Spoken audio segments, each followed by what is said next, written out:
Tiada lagi kerajaan tebuk atap. Tiada lagi langkah Sheraton. Kenapa tiada lagi langkah Sheraton? Kenapa tiada lagi kerajaan tebuk atap? Satu tajuk yang sangat mengejutkan, satu tajuk yang saya ingin berkongsi dengan kamu daripada Sinar Harian. Perjanjian, persefahaman kerjasama ataupun MOU yang ditandatangani melibatkan 5 gabungan politik di bawah kerajaan perpaduan beri jaminan bahawa tiada lagi langkah Sheraton.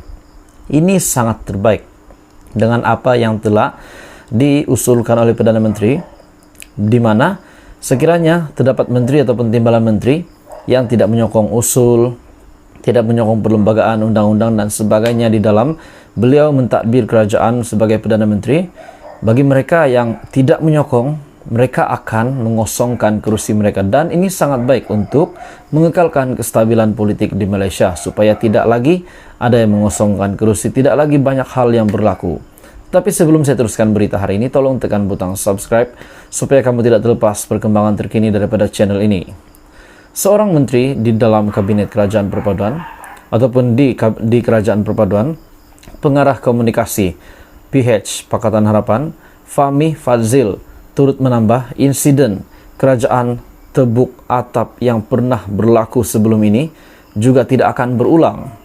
Tidak lagi, sebab kita kena baca 2 perkara bersekali, iaitu satu dokumen yang ditandatangani bersekali dengan apa yang kita usahakan, pindaan kepada perlembagaan, melarang ahli Dewan Rakyat bertukar parti, katanya pada Jumaat.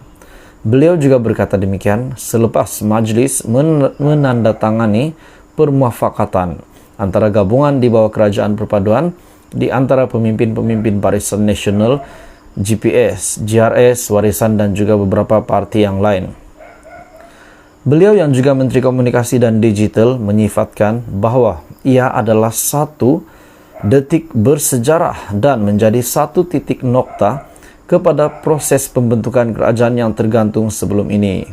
Alhamdulillah, kita menjadi saksi momen bersejarah apabila parti-parti gabungan telah menandatangani satu memorandum persefahaman dan secara rasminya menubuhkan satu kerajaan perpaduan Malaysia.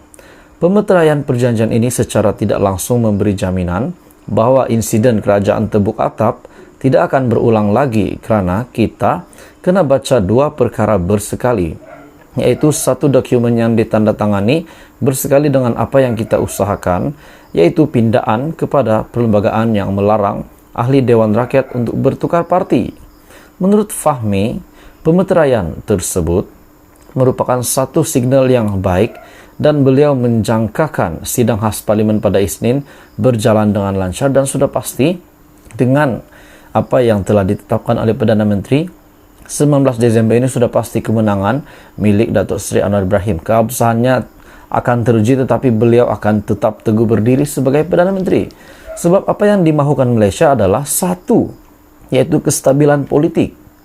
Seperti yang kita dapat lihat hari ini, hubungan baik dan juga akrab kepimpinan tertinggi parti-parti politik di dalam kerajaan perpaduan merupakan signal ataupun petanda yang sangat jelas kepada fokus kita untuk menyelesaikan masalah rakyat. Itu yang paling utama, masalah rakyat. Rakyatlah yang paling utama pada hari ini.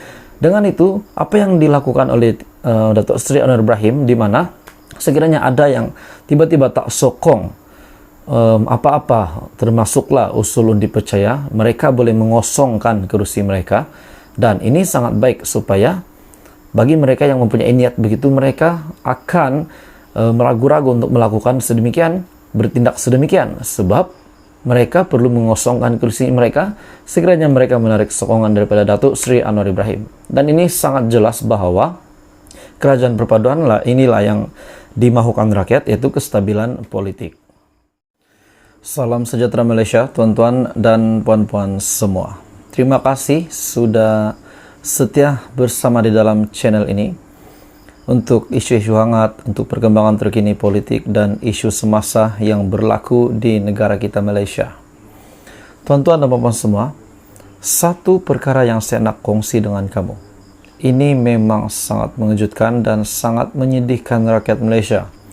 bukan sekadar kesedihan rakyat Malaysia dengan politik pada hari ini, di mana politik pada hari ini kita tahu masih banyak pergolakan, masih banyak pertikaian yang berlaku, di samping masih ada yang mempertikaikan lantikan Datuk Seri Anwar Ibrahim sebagai Perdana Menteri, dan sudah pasti 19 Disember ini akan terjawablah sudah semuanya. Satu berita duka cita sedih yang saya ingin kongsi dengan kamu, tetapi sebelum saya teruskan, saya meminta juga jasa baik kamu untuk tekan butang subscribe supaya kamu tidak terlepas perkembangan terkini daripada channel ini. Saya mengucapkan berjuta-juta terima kasih kepada kamu semua. Hari ini tuan-tuan dan puan semua, satu isu hangat yang tergempar di media, kita buka WhatsApp, kita buka Facebook, YouTube, semuanya berkenaan dengan berita duka cita dan kematian dan juga ada yang maut. Media telah melaporkan kejadian tanah runtuh. Ini adalah senarai nama 6 mangsa yang maut dan 8 cedera. Setakat ini daripada agenda Daily. 6 mangsa yang terkorban dalam tragedi tanah runtuh di tapak perkemahan Fathers Organic Farm di Jalan Batangkali, Goh Tong Jaya semalam pada Jumaat bertarikh 16 Disember 2022 akhirnya telah dikenal pasti. Salam takziah kepada semua keluarga yang terlibat dengan pemergian mereka yang sudah disahkan kematian mereka. Menurut Agensi Pengurusan Bencana Negara ataupun lebih dikenali sebagai NADMA, 6 mangsa itu telah dikenal pasti melalui proses pengecaman oleh waris atau melalui ujian cap jari. Proses bedah siasat dan pengecaman mayat yang lain masih dijalankan.